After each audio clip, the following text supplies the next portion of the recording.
ਵਾਹਿਗੁਰੂ ਜੀ ਕਾ ਖਾਲਸਾ ਸ਼੍ਰੀ ਵਾਹਿਗੁਰੂ ਜੀ ਕੀ ਫਤਿਹ। ਅੱਜ ਆਪਾਂ ਸ਼੍ਰੀ ਗੁਰੂ ਗੋਬਿੰਦ ਸਿੰਘ ਸਾਹਿਬ ਜੀ ਦੇ ਪੁਰਬਲੇ ਜਨਮ ਦੀ ਕਥਾ ਪੜ੍ਹਨ ਜਾ ਰਹੇ ਹਾਂ ਅਤੇ ਇਸ ਦਾ ਪਰਮਾਰਥ ਉਹਨਾਂ ਦੀ ਜਨਮ ਸਾਖੀ ਪੜ੍ਹਨ ਜਾ ਰਹੇ ਹਾਂ। ਸਾਰੀ ਸੰਗਤ ਜੀ ਇਸ ਨੂੰ ਬਿਰਤੀ ਲਾ ਕੇ ਸੁਣੋ ਜੀ। ਦਸਮ ਗ੍ਰੰਥ ਵਿੱਚ ਇੱਕ ਕਾਂਡ ਨਾਟਕ ਬਚਿੱਤਰ ਹੈ ਜੋ ਸਤਿਗੁਰੂ ਜੀ ਨੇ ਆਪਣੀ ਕਲਮ ਨਾਲ ਲਿਖੀ ਹੋਈ ਆਪਣੀ ਜਨਮ ਕਥਾ ਹੈ। ਇਹ ਲਿਖਤ ਬਹੁਮੂਲੀ ਤੇ ਇਤਿਹਾਸਕ ਹੈ। ਆਪਣੇ ਪੁਰਬਲੇ ਜਨਮ ਬਾਰੇ ਸਾਹਿਬ ਇਉਂ ਫਰਮਾਉਂਦੇ ਹਨ।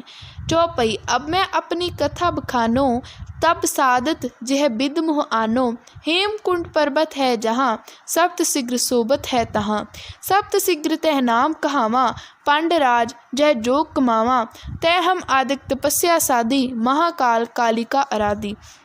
ਇਸ ਦਾ ਪਰਮਾਰਥ ਹੁਣ ਅਸੀਂ ਆਪਣੀ ਜੀਵਨ ਕਥਾ ਦੱਸਦੇ ਹਾਂ ਜਿਸ ਦਾ ਸੰਬੰਧ ਪੁਰਬਲੇ ਜਨਮ ਨਾਲ ਹੈ। ਪੁਰਬਲੇ ਜਨਮ ਵਿੱਚ ਅਸੀਂ ਤਪਸਵੀ ਸੀ, ਤਪੱਸਿਆ ਕਰ ਰਹੇ ਸਾਂ ਕਿ ਸਾਨੂੰ ਅਕਾਲ ਪੁਰਖ ਨੇ ਸੱਦ ਮੰਗਵਾਇਆ। ਬਰਫ਼ ਦੇ ਘਰ ਹਿਮਾਲਿਆ ਪਰਬਤ 'ਤੇ ਉਸ ਦਾ ਇੱਕ ਹਿੱਸਾ ਸਪਤ ਸਿਗਰ 7 ਚੋਟੀਆਂ ਵਾਲੇ ਛੋਟੇ ਪਹਾੜਾਂ ਦੀ ਬਰਫੀਲੀ ਵਾਦੀ ਅਖਾਉਂਦਾ ਹੈ। ਇਹ ਟੀਸੀ ਗੜਵਾਲ ਉੱਤਰ ਪ੍ਰਦੇਸ਼ ਦੇ ਪਹਾੜੀ ਇਲਾਕੇ ਵਿੱਚ ਹੈ। ਭਾਰਤ ਦੇ ਮਸ਼ਹੂਰ ਤੀਰਥ ਬਦਰੀਨਾਥ ਤੋਂ ਅੱਗੇ ਗੰਗੋਤਰੀ ਦੇ ਨੇੜੇ ਇਹ ਅਸਥਾਨ ਹੈ। ਇੱਥੋਂ ਦੀ ਉਚਾਈ ਤਕਰੀਬਨ ਚੋਟੀਆਂ ਦੀ 28,000 ਫੁੱਟ ਤੋਂ ਉੱਪਰ ਹੈ ਅਤੇ ਵਾਦੀ ਦੀ ਉਚਾਈ 18 ਤੋਂ 19,000 ਫੁੱਟ ਦੇ ਲਗਭਗ ਹੈ। ਨਵੀਨ ਖੋਜ ਨੇ ਇਸ ਸਥਾਨ 'ਤੇ ਇੱਕ ਗੁਰਦੁਆਰਾ ਵੀ ਕਾਇਮ ਕੀਤਾ ਹੈ ਜਿਸ ਦਾ ਨਾਮ ਗੁਰਦੁਆਰਾ ਹੇਮਕੁੰਟ ਰੱਖਿਆ ਹੈ। ਇਸ ਵਾਦੀ ਵਿੱਚ ਕੋਹਾਂ ਤੱਕ ਚੀਟੀ ਬਰਫ਼ ਰਹਿੰਦੀ ਹੈ। ਸਿਰਫ ਅਗਸਤ ਸਤੰਬਰ ਦੇ ਮਹੀਨੇ ਬਰਫ਼ ਘਟਦੀ ਹੈ ਤਾਂ ਯਾਤਰੂ ਬਦਰੀਨਾਥ ਅਤੇ ਗੁਰਦੁਆਰਾ ਹੇਮਕੁੰਟ ਦੀ ਯਾਤਰਾ ਕਰਨ ਜਾਂਦੇ ਹਨ। ਸਾਹਿਬ ਫਰਮਾਉਂਦੇ ਹਨ, ਸੰਤ ਬਰਫਾਦੀ ਚੋਟੀਆਂ ਵਿੱਚ ਸੁੰਦਰ ਪਹਾੜੀਆਂ ਹਨ ਜੋ ਮਾਨੋ ਸੰਤ ਰਿਖੀ ਬੈਠੇ ਤਪੱਸਿਆ ਕਰ ਰਹੇ ਹਨ। ਇਹ ਉਹ ਪਵਿੱਤਰ ਅਤੇ ਸੁਹਾਵਣਾ ਅਸਥਾਨ ਹੈ ਜਿੱਥੇ 5 ਪਾਂਡਵਾਂ ਨੇ ਕਦੀ ਜੋਗ ਕਮਾਇਆ ਸੀ। ਮਹਾਭਾਰਤ ਦੀ ਲੜਾਈ ਦੇ ਪਿੱਛੋਂ ਐਸੇ ਅਸਥਾਨ ਤੋਂ ਪਾਂਡਵ ਬ੍ਰਹਮ ਲੋਕ ਨੂੰ ਗਏ ਸਨ।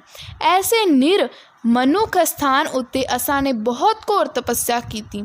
ਐਸੇ ਤਪੱਸਿਆ ਦੇ ਬਲ ਨਾਲ ਮਹਾਕਾਲੀ ਬ੍ਰਹਮ ਸ਼ਕਤੀ ਦੀ ਅਰਾਧਨਾ ਭਗਤੀ ਪੂਜਾ ਕੀਤੀ। ਐਸੇ ਅਰਾਧਨਾ ਅਤੇ ਤਪੱਸਿਆ ਕੀਤੀ ਕਿ ਦੁਐਕ ਦਾ ਅੰਤ ਹੋ ਗਿਆ। 2 ਤੋਂ 1 ਰੂਪ ਦੇ ਨਿਬੜੇ ਪੁਰਖ ਅਤੇ ਪਰਮਾਤਮਾ ਵਿੱਚ ਕੋਈ ਫਰਕ ਨਾ ਰਿਹਾ। ਦੂਸਰੇ ਪਾਸੇ ਮੇਰੇ ਮਾਤਾ ਜੀ ਸਤਿਗੁਰੂ ਤੇਗ ਬਹਾਦਰ ਜੀ ਅਤੇ ਮਾਤਾ ਗੁਜਰੀ ਜੀ ਨੇ ਪਰਮਾਤਮਾ ਦੀ ਭਗਤੀ ਕੀਤੀ। ਵੱਡੇ ਪਰਮਾਤਮਾ ਦੀ ਭਗਤੀ ਕਰਦਿਆਂ ਹੋਇਆਂ ਕਈ ਪ੍ਰਕਾਰ ਦੇ ਯੋਗ ਕਮਾਏ ਅਤੇ ਸਾਧਨਾ ਤਪੱਸਿਆ ਕੀਤੀ। ਵਾਹਿਗੁਰੂ ਨੇ ਪ੍ਰਸੰਨ ਹੋ ਕੇ ਇੱਕ ਪਾਸੇ ਤਾਂ ਗੁਜਰੀ ਜੀ ਦੀ ਕੁੱਖ ਰਾਹੀਂ ਅਸਾਂ ਦੇ ਸੰਸਾਰ 'ਤੇ ਆਉਣ ਦਾ ਵਸੀਲਾ ਸੋਚਿਆ ਅਤੇ ਦੂਸਰੇ ਪਾਸੇ ਅਸਾਂ ਨੂੰ ਕਿਹਾ, ਤੁਸੀਂ ਕਲਯੁਗ ਦੇ ਸਮੇਂ ਮਾਤ ਲੋਕ ਵਿੱਚ ਜਾਵੋ। ਸੋ ਵਾਹਿਗੁਰੂ ਦੇ ਹੁਕਮ ਅਨੁਸਾਰ ਅਸਾਂ ਕਲਯੁਗ ਵਿੱਚ ਜਨਮ ਲੈ ਲਿਆ। ਪਰ ਮਾਤ ਲੋਕ ਵਿੱਚ ਆਉਣ ਨੂੰ ਚਿੱਤ ਨਹੀਂ ਸੀ ਕਰਦਾ ਕਿਉਂਕਿ ਸੁਰਤੀ ਵਾਹਿਗੁਰੂ ਦੇ ਚਰਨਾਂ ਨਾਲ ਜੁੜੀ ਹੋਈ ਆਨੰਦ ਹੀ ਆਨੰਦ ਸੀ। ਸਦੀਵ ਕਾਲ ਦੇ ਆਨੰਦਾਂ ਨੂੰ ਛੱਡ ਕੇ ਨਹੀਂ ਸੀ ਆਇਆ ਜਾਂਦਾ, ਪਰ ਮਜਬੂਰਨ ਵਾਹਿਗੁਰੂ ਦਾ ਹੁਕਮ ਮੰਨ ਕੇ ਤਦੋਂ ਆਉਣਾ ਹੀ ਪਿਆ।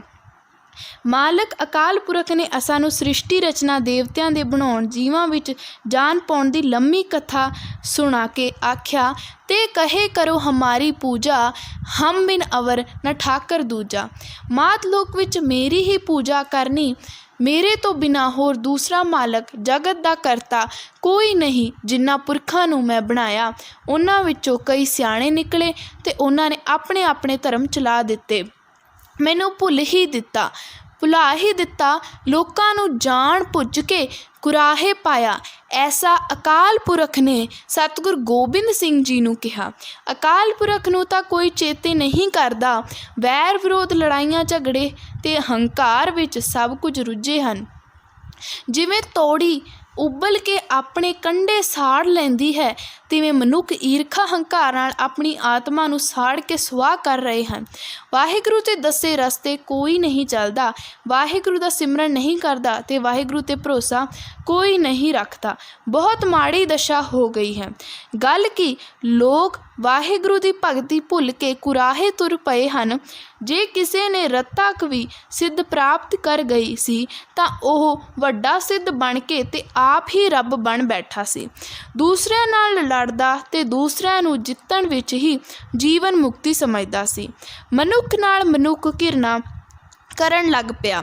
ਸਾਰੇ ਜਗਤ 'ਤੇ ਅਗਿਆਨਤਾ ਦਾ ਹਨੇਰਾ ਛਾ ਗਿਆ।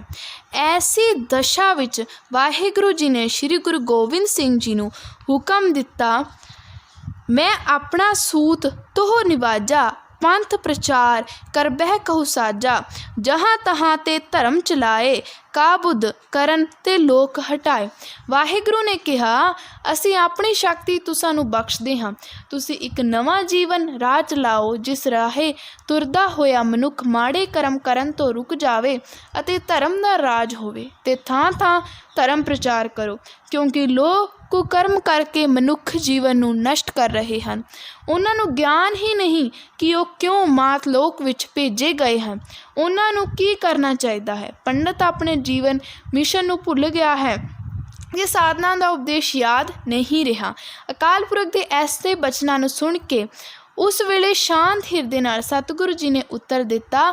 ਅਸਾਂ ਨੇ ਸ਼ਾਂਤ ਹਿਰਦੇ ਨਾਲ ਦੋਵੇਂ ਹੱਥ ਜੋੜ ਕੇ ਅਤੇ ਸੀਸ ਨਿਵਾ ਕੇ ਉੱਤਰ ਦਿੱਤਾ, ਹੇ ਅਕਾਲ ਪੁਰਖ, ਆਪ ਜੇਕਰ ਸਹਾਇਤਾ ਕਰੋਗੇ ਤਾਂ ਜ਼ਰੂਰ ਜਗਤ ਵਿੱਚ ਐਸਾ ਪੰਥ ਚੱਲੇਗਾ ਜਿਸ ਦਾ ਆਪ ਹੁਕਮ ਕਰ ਰਹੇ ਹੋ। ਜੇ ਸੁਣ ਕੇ ਵਾਹਿਗੁਰੂ ਬਹੁਤ ਪ੍ਰਸੰਨ ਹੋਇਆ ਤੇ ਹੁਕਮ ਕੀਤਾ, ਜਗਤ ਵਿੱਚ ਜਾਓ। ਇਹ ਵਿਚਾਰ ਕੇ ਅਕਾਲ ਪੁਰਖ ਨੇ ਐਸਾ ਨੂੰ ਜਗਤ ਵਿੱਚ ਭੇਜਿਆ। ਫਿਰ ਅਸਾਂ ਜਗਤ ਵਿੱਚ ਜਨਮ ਲਿਆ। ਜਿਸ ਤਰ੍ਹਾਂ ਅਕਾਲ ਪੁਰਖ ਨੇ ਕਿਹਾ ਸੀ, ਉਸੇ ਤਰ੍ਹਾਂ ਅਸਾਂ ਦੱਸਿਆ ਹੈ ਕਿ ਉਸੇ ਤਰ੍ਹਾਂ ਹੀ ਕਰਾਂਗੇ।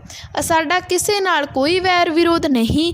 ਜੋ ਅਸੀਂ ਵਾਧੂ ਬਚਨ ਕਰੀਏ, ਪਰ ਇੱਕ ਸ਼ਰਤ ਜ਼ਰੂਰ ਹੈ।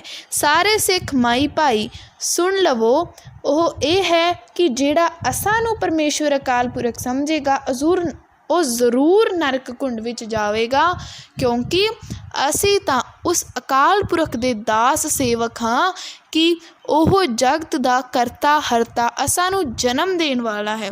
ਉਸ ਦਾ ਰਚਿਆ ਹੋਇਆ ਜੀਵ ਉਸੀ ਦੀ ਬਰਾਬਰਤਾ ਨਹੀਂ ਕਰ ਸਕਦਾ। ਕਿਵੇਂ ਕਰ ਸਕਦਾ ਹੈ? ਅਸਾਂ ਦਾ ਇਸ ਗੱਲ ਵਿੱਚ ਰੱਤਾ ਝੂਠ ਨਹੀਂ। ਅਸੀਂ ਉਸਦੇ ਸੇਵਕ, ਉਸਦੇ ਰਚੇ ਜਗਤ ਦੇ ਤਮਾਸ਼ੇ ਨੂੰ ਉਸਦੀ ਕਿਰਪਾ ਨਾਲ ਦੇਖਣ ਆਏ ਹਾਂ। ਇਸ ਤਰ੍ਹਾਂ ਦੇ ਅਸਾਂ ਦੀ ਪ੍ਰਤੀਕਿਰਿਆ ਹੈ। ਦੂਸਰੀ ਪ੍ਰਤੀਕਿਰਿਆ ਹੈ ਅਕਾਲ ਪੁਰਖ ਦਾ ਸਿਮਰਨ ਕਰਨਾ।